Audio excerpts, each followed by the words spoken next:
پشتی کارvedانên Sûriya û gorankariyên siyasî rûy dayn û desthelata wî welatî hatiye guhorîn li bazarên Iraqê û taybet li bazarên bajarê Mosilê bandorek berçav kiriye.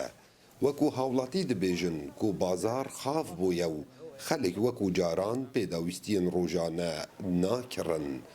Beşekê hawlatiyan tirs li cem peyda bûye û ku Iraq bikevîte qeyraneka wekû Sûriyê de.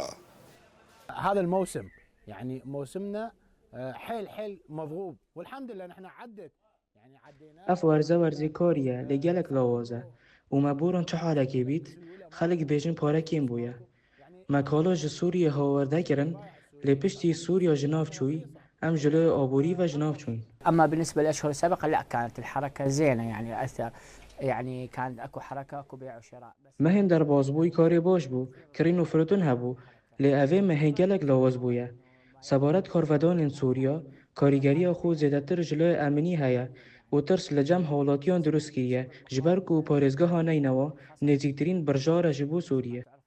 Aborînasek tekestiyetin ku bazar lawaz bûye û kirîn û firûtin gelek kêm e.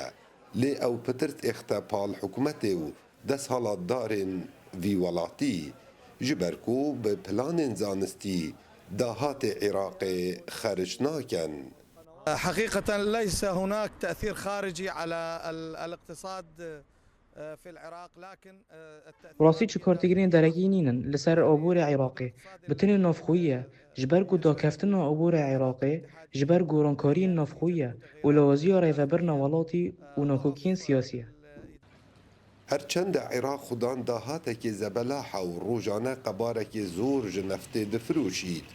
Lê her karvedaneka li welatên derdûr hebîtin, bandorek berçav li ser Iraqê heye û taybet layê aborî û emnî ve ev e gotina hawlatiyan e û dixwazin ev welate serweriya xwe hebîtin û berhingariya her qeyranekê biket.